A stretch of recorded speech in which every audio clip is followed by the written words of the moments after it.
Hola, soy Max Kaiser y esto es Kaiser Report. ¿Se acuerdan del Brexit? ¿Recuerdan que en este programa ya dijimos que la salida del Reino Unido sería una especie de suicidio económico? Sin embargo, había un gran interés en atacar a las élites del Reino Unido, por lo que los plebeyos, como se les llama, votaron que sí al Brexit, aunque esto fuese en contra de sus propios intereses. Ahora, lamentablemente, somos testigos de cómo la economía del Reino Unido se está desmoronando tal y como vaticinamos. Bien, hablemos de Estados Unidos, donde la 10ª parte del 1% de la población quiere organizar un levantamiento encabezado por Warren Buffett, el multimillonario líder de Berkshire Hathaway, que ahora se dedica a acompañar a Hillary Clinton en su campaña electoral para aferrarse a las mismas políticas que le sirvieron para beneficiarse de un enorme rescate en el 2008. En ese año, Warren Buffett y su compañía se encontraban en la cuerda floja como el sistema financiero que estaba al borde del desplome. Pero, por supuesto, sus amigos de Wall Street, Hank Paulson, Luke Blankfein y Jamie Dimon, extendieron un cheque por valor de $20 billones para que Warren pudiese seguir volando por todo el mundo y aparentando que hacía bien las cosas al comprar más empresas y despedir a muchas personas. Pues bien, me temo que cuanto más apoya a Hillary, más apoyos consigue para Donald. ¿Stacey? Sí, Max, nos encontramos en Washington, D.C. Por eso tenemos estas imágenes de fondo y, como bien saben, durante las últimas semanas nos hemos dedicado a viajar por Estados Unidos. Hoy tendremos un programa especial en el que Max y yo retomaremos todas las reflexiones que nos hicimos en su momento cuando nos dirigíamos hacia el Brexit y también las que hacemos ahora mientras nos dirigimos hacia las elecciones presidenciales de Estados Unidos. Nos acabas de contar cómo Warren Buffett se ha pronunciado públicamente para apoyar a Hillary Clinton, como lo han hecho todos los multimillonarios. También la han apoyado muchos cargos militares y también republicanos. Ya se han pronunciado los primeros congresistas republicanos diciendo que la van a votar. Jeff Bush también ha dicho que quizá también la vota. Así que, en cierto modo, en lo que a la élite se refiere, parece que Estados Unidos se ha convertido en un país unipartidista. Me gustaría que analizásemos este tuit relacionado con el sistema financiero, las elecciones y el Brexit. Es un tuit de Emmanuel Derman, el autor del libro My Life as a Quant, Mi vida como analista cuantitativo. Emmanuel es profesor de Ingeniería Financiera en la Universidad de Columbia y escribió lo siguiente. A todos aquellos que dicen que el sistema financiero se habría desplomado sin los rescates, yo les digo lo siguiente, el sistema político se está desplomando ahora por culpa de los rescates. Al principio hablabas del Brexit y de cómo ha generado el caos y ha provocado un desplome económico. La gente sabía que esto podía suceder. Es algo de lo que se les advirtió, porque parece que todas las decisiones que los occidentales tienen que tomar ahora pasan por decidir si quieren que Putin les invada o no. En todo caso, se les advirtió del posible descalabro económico y de la caída de los precios de la vivienda. Sin embargo, desde el desplome financiero, todos sabemos que la política monetaria está diseñada para beneficiar a las clases ricas, mientras que la política fiscal y de austeridad está diseñada para las clases pobres. Así que, obviamente, si le dices al 99,9% de la población en la base de la pirámide que si votan a Trump o votan que sí al Brexit, los precios de la vivienda van a caer o que el mercado bursátil se va a desplomar, te dicen que sí, que vale, porque esto equilibraría un poco la balanza o al menos haría que el sistema fuese un poco menos desigual. Y es que todas estas personas no se benefician del aumento en los precios de la vivienda, ni de las acciones, ni de las obligaciones, ni de ninguna de estas cosas porque no tienen absolutamente nada. Sí, en el Reino Unido hemos visto cómo las clases no plutocráticas aprovechaban esta primera oportunidad para darle una patada en la boca a los plutócratas como David Cameron, George Osborne y los líderes de los 4 grandes bancos. Ahora los ciudadanos estadounidenses tienen una oportunidad similar. Pueden darle una buena patada a los plutócratas en la boca y obviamente estos se están poniendo nerviosos. Han visto lo que ha pasado con el Brexit y por eso Warren Buffett, Mark Cuban y los multimillonarios y los instigadores de guerras de Estados Unidos ahora se dedican a apoyar a Hillary Clinton, que les ha asegurado que seguirá rescatándoles, que seguirá lanzando bombas sobre inocentes para que la maquinaria bélica siga funcionando y que no modificará el statu quo. Pero ellos tienen que salir y conseguir votos para Hillary porque si no este tipo rebelde, este elemento malvado podría cortar el grifo de los rescates. Sí, podría cargarse todo el sistema, pero a la gente le da igual. Piensan, bueno, será mejor que lo que ya tenemos. Sabemos que lo que tenemos ahora no nos beneficia. Por otro lado, parte de este problema son los medios de comunicación. Esos medios que durante todo este tiempo han tratado el asunto del Brexit mediante la mofa, ridiculizando a cualquiera que estuviese a favor. Así pues, hablar del Brexit se convirtió de repente en algo poco profesional. No se podía entrevistar a personas que estuviesen a favor porque el medio que lo hiciese era tachado de racista, se convertía en el culpable. Así que existe una gran ignorancia en torno a este asunto provocada por esta élite que se mofa de nosotros, que piensa que todo es jiji, jaja. Somos tan divertidos, somos tan inteligentes, somos tan elitistas. El precio de mis propiedades aumenta decenas de miles de libras o de dólares al año. O, sí, soy muy amiga de Hillary, de su equipo y de sus asistentes. Son fantásticas, organizan unas cenas increíbles. Nos encanta ir a la hora feliz en el Hamilton. Sí, estoy fardando un poco de mi cultura local ahora que estamos en DC. El caso es que esta actitud socarrona y burlesca no funcionó con el Brexit.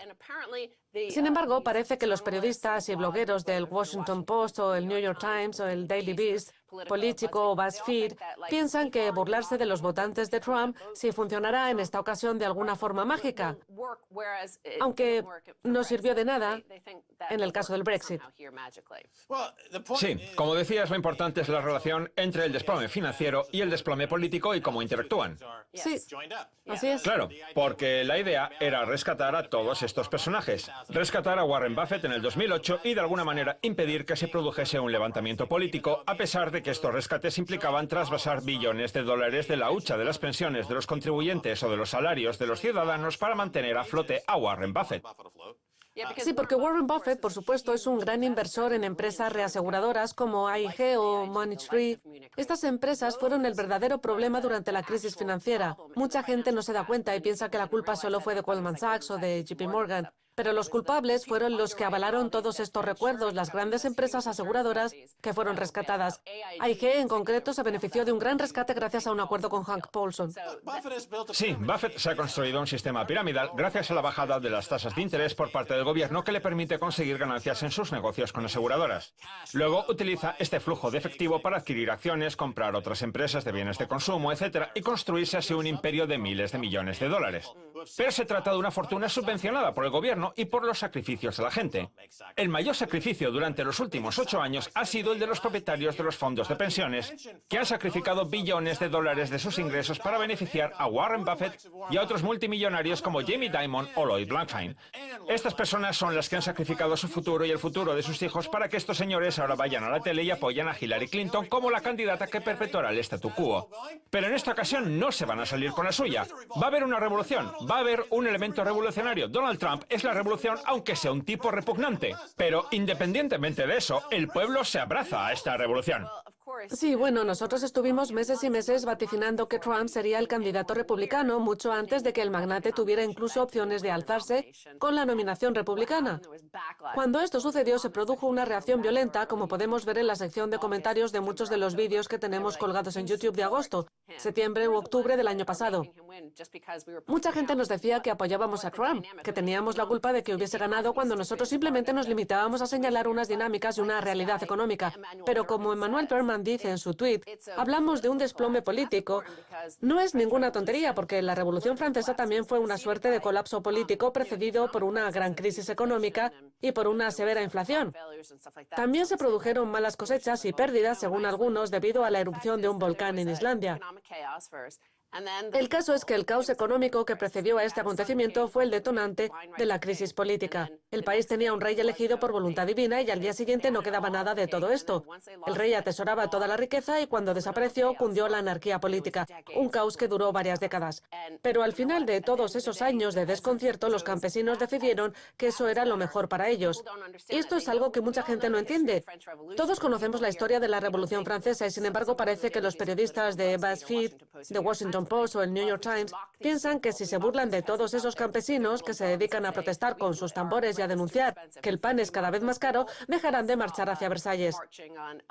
Pero ya en aquella época, en la que la élite era la única privilegiada que disfrutaba de beneficios, estos campesinos decidieron que el caos era mejor que el antiguo sistema y prefirieron esos 20 o 30 años de revolución. Y creo que es lo que el 99,99% de la población elegirá también en esta ocasión. De acuerdo. Entonces, cuando estos ciudadanos tengan que elegir entre seguir subvencionando a los multimillonarios como Buffett y el caos, la gran mayoría de los que voten el próximo noviembre elegirá el caos, tal y como sucedió con el Brexit. Recuerda que antes de la Revolución Francesa, de la que nos hablabas y que representa una buena analogía, también existía la financiarización, la ingeniería financiera, la titulización de las propiedades de la Iglesia mediante los asignados, la divisa francesa de aquella época. También se produjeron un par de desplomes. Después sobrevino la Revolución, la posrevolución. Los asignados se utilizaron fueron durante la Revolución. Sí, fueron un intento para resolver una realidad política mediante el papel moneda. Pero claro, es muy fácil quemar el papel. Es lo que tiene, que es inflamable, ¿me explico? Por eso creo que todo el mundo debería echar mano de los billetes en sus bolsillos y quemar todo el papel moneda. Es la mejor forma de protestar a día de hoy. ¡Quémenlo todo! Bien, hablando de quemar papel, el otro día leí un tuit de alguien que trataba el hecho de que Estados Unidos se hubiese convertido en un país unipartidista como algo positivo. Era uno de estos blogueros de medios como The Daily Beast, Politico, BuzzFeed. Y es que todas las élites del país, desde el complejo militar industrial hasta el complejo penitenciario industrial, pasando por el complejo financiero industrial, apoyan a Hillary y además lo hacen públicamente. Todos los periódicos se han dado prisa en hacer lo mismo y respaldar a Clinton frente a Trump.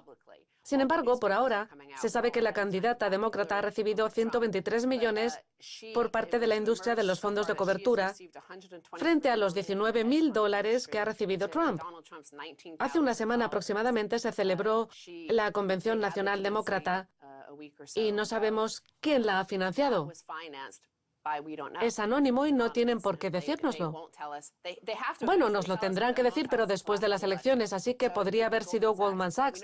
Por ejemplo, sabemos que Blackstone Group, una inmensa firma de capital privado, se ha aprovechado considerablemente de la situación relativa a los fondos de pensiones. Son unos de los grandes terratenientes del país. Estados Unidos se ha convertido en un país de arrendadores.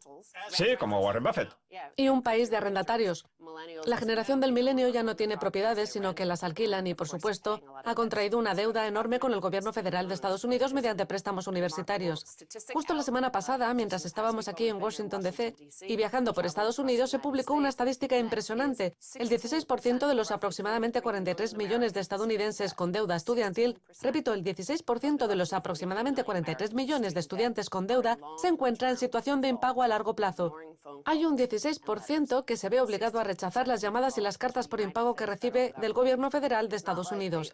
No es como si le debieran dinero a JP Morgan, el Citibank o cualquiera de estos bancos. No pueden escapar de sus obligaciones para con el gobierno federal.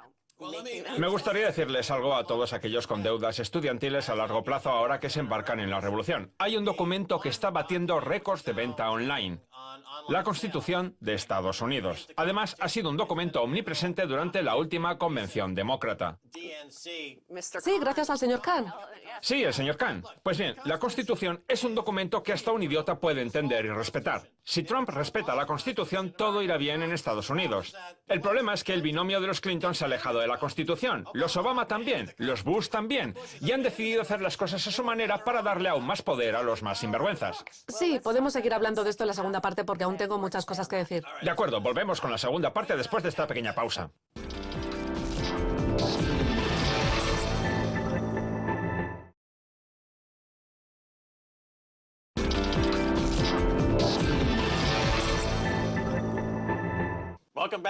Bienvenidos de nuevo a Kaiser Report. Estamos hablando de la Constitución, uno de los artículos más vendidos por Internet en todo el mundo. Parece que la gente está redescubriendo la Constitución de Estados Unidos y nosotros nos encontramos precisamente en Washington, D.C., donde se encuentra este documento que todos los poderes públicos acordaron para garantizar el cumplimiento de la Constitución. ¿Stacey? Sí, no solo los poderes públicos debían cumplir con su deber, sino también la prensa. Thomas Jefferson consideraba a los medios de comunicación como uno de los elementos más importantes del gobierno y del sistema político de Estados Unidos. La prensa siempre debe cuestionar a los candidatos presidenciales, senadores y congresistas. Siempre debe preguntar, poner a prueba y cuestionar a los candidatos. Sí, Jefferson dijo que era el poder público más importante. Sin una prensa libre no pueden existir los otros tres poderes públicos que constituyen el corazón y el alma de Estados Unidos. Si silencias a la prensa, estarás silenciando a Estados Unidos. Que la prensa haya sido silenciada, manipulada o censurada en Estados Unidos y en el Reino Unido, en concreto con la BBC, constituye un recorte de derechos, de nuestra libertad de expresión y de nuestros derechos civiles. Bueno, la prensa no está silenciada en Estados Unidos desde fuera.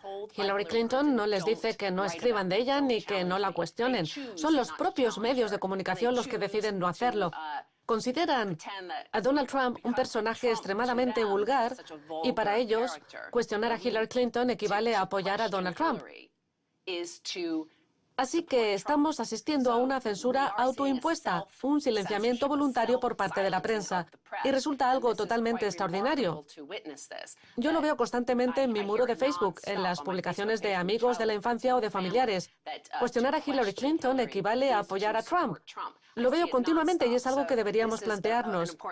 Otra de las cosas que me han llamado la atención últimamente y de la que me di cuenta precisamente durante la Convención Nacional Demócrata mientras asistía a un episodio más del desplome político es que estamos viviendo una especie de regresión a nuestra infancia de los años 80, un regreso al pasado. La generación del milenio no lo recordará porque todavía no había nacido, pero por aquel entonces todo el mundo se refería a la Unión Soviética como el imperio del mal, aunque este imperio maligno nunca se personalizaba en ningún personaje. No recuerdo que Ronald Reagan ni ningún otro político mencionasen un nombre en concreto hasta que se habló de Gorbachev y de la Entente. Siempre se habló del imperio del mal. Ahora, sin embargo, parece que hay un hombre que puede controlarlo todo, Putin. Es increíble, parece que este señor es omnipresente y mucho más poderoso que el mismísimo Superman. Los rumores cuentan que fue capaz de subirse al tejado de la Casa Blanca de un solo salto. Es algo fuera de lo común. Así que a raíz de un tuit de MarketWatch me gustaría hablar de este asunto. Con Trump de presidente volverá a salir el sol en los Estados Unidos de Putin. Mires donde mires, en el Washington Post, el New York Times, etc., todos los titulares hablan de Putin, Putin y más Putin. Por supuesto, la campaña Morning in America, volverá a salir el sol en Estados Unidos, fue un anuncio publicitario de Ronald Reagan durante la campaña presidencial de 1984 que precedió a la reelección del candidato republicano. En él veíamos a ciudadanos estadounidenses que iban a trabajar y todas esas cosas. Así que es bastante curioso que se hayan utilizado todas estas referencias. Los Estados Unidos de Putin combinados con la frase "sale el sol en Estados Unidos", un eslogan que traerá recuerdos a todos aquellos que vivieron durante la era Reagan y esos años del Partido Republicano. ¿Qué te parecen todas estas referencias a Putin y la reciente obsesión de los medios por este nombre propio, Putin, Putin, Putin, el hombre más famoso de Estados Unidos presente en todos los titulares? Estoy seguro de que si Edward R. Murrow estuviera vivo, pondría fin a este vilipendio al estilo Neo-McCarthy de un enemigo de la Guerra Fría que no existe y cuyo único objetivo es beneficiar a los plutócratas, los banqueros gángsteres y la clase política. La situación actual es una auténtica parodia de la prensa y de la política. Se ha invertido la doctrina no agresiva de la OTAN en Europa y en el resto del mundo de la era Reagan para beneficiar al partido belicista, los demócratas, y de alguna forma echarle la culpa a la víctima, en este caso, que es Rusia, ni más ni menos.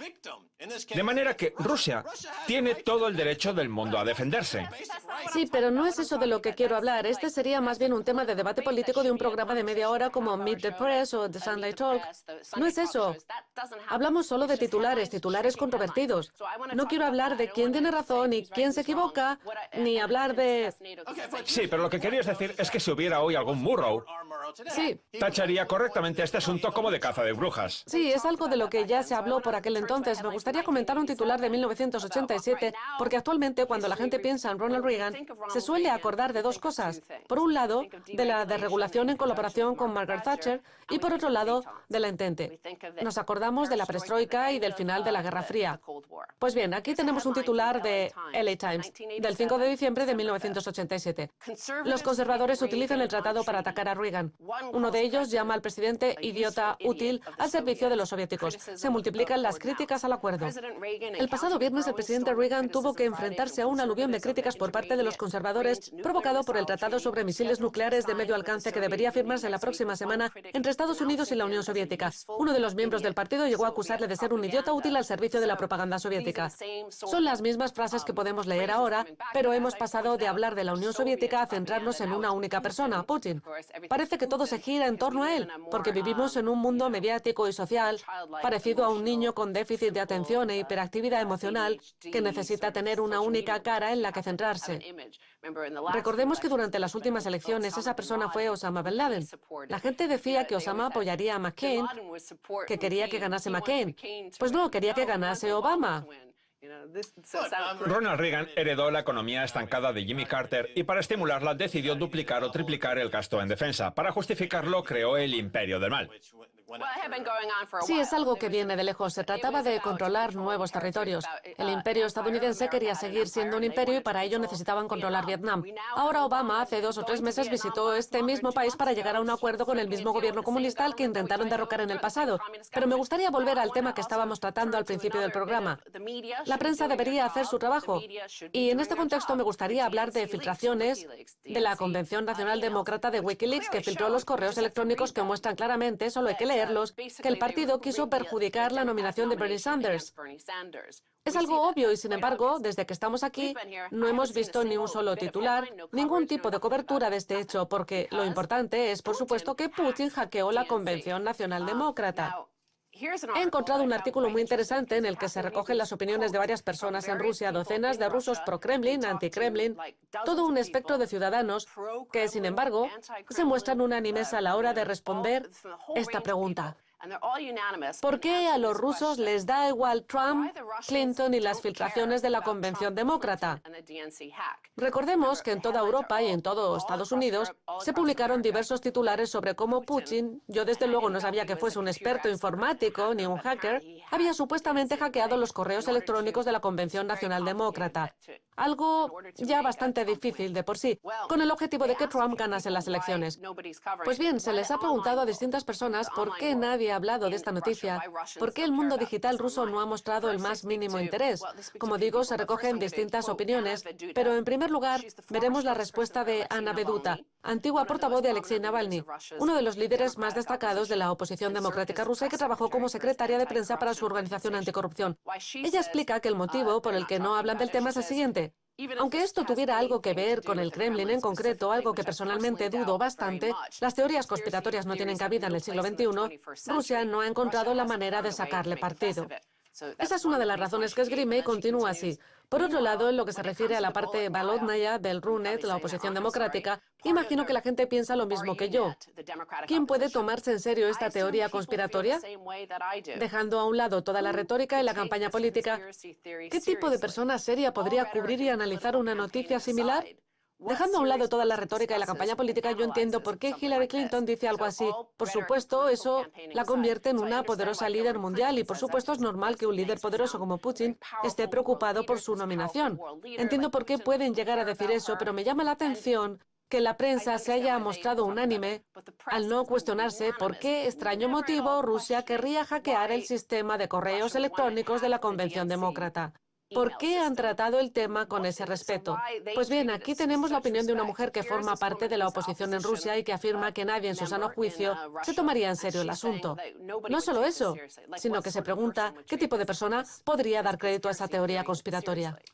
Bueno, estamos en Washington DC, escenario del Watergate. Esa fue la última vez que asistimos a un verdadero ejercicio de periodismo de investigación que destapó una mala administración y forzó la dimisión de Richard Nixon. ¿Cuál fue la respuesta de los plutócratas? Pues se dedicaron a comprar todos los medios de comunicación hasta convertir al país en la gran corporación mediática que es Estados Unidos. Ya no existe el periodismo de investigación independiente, sino grandes corporaciones de medios que solo hablan de sí mismas y de los bancos para intentar salvar los muebles y seguir adelante con su plan. El verdadero periodismo al estilo Edward R. Murrow, que buscaba destapar la verdad y se enfrentaba a los poderes, ha desaparecido.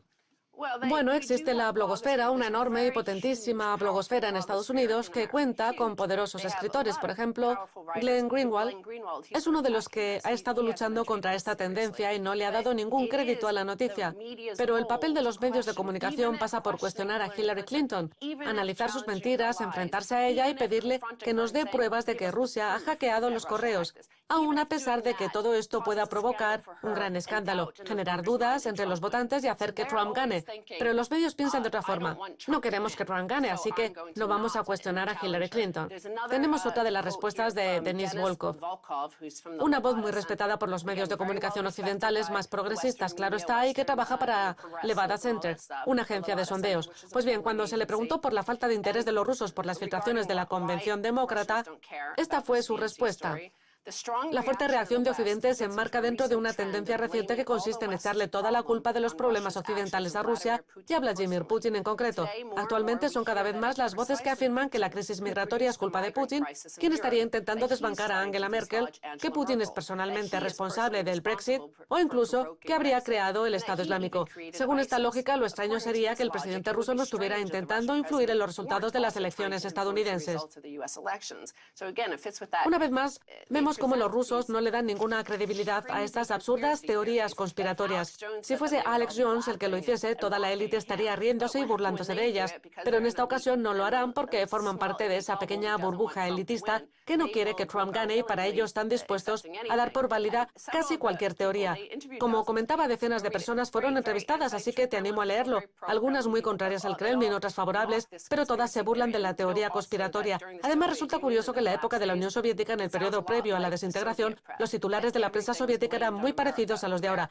Estados Unidos tenía la culpa de todo, Estados Unidos ha hecho esto, por su culpa no tenemos suficiente producción, etc. Así que resulta gracioso que la prensa se esté convirtiendo en eso, en la segunda parte del imperio del mal, aunque ya se esté desmoronando. Sí, nos has hablado de lo que los medios de comunicación deberían hacer y lo entiendo, pero hay que tener en cuenta que la prensa está siguiendo el mismo camino que las tribus de los Cherokees o los Sioux. Es decir, cada año hay menos periodistas engullidos por los intereses corporativos. Así que sí, entiendo lo que los medios deberían hacer, pero no podemos olvidarnos de que cada vez son menos los periodistas de verdad. Están desapareciendo, se están extinguiendo, se están incorporando al sistema. Sí, ahora todos se las dan de mordaces y de enterados, y cuando se repita una situación como la del Brexit, si Donald Trump gana, todos se preguntarán qué es lo que ha pasado. Y por supuesto, nosotros ya sabemos lo que ha pasado. ¿De quién es la culpa? Así es, de Putin. Bien, Stacey Herbert, la Edward R. Murrow de nuestro tiempo, muchas gracias. Gracias a ti, Max. Esto es todo por hoy en Kaiser Report. Somos Max Kaiser y Stacey Herbert. Si quieren contactar con nosotros, escríbanos un tweet a Kaiser Report. Hasta la próxima. Adiós.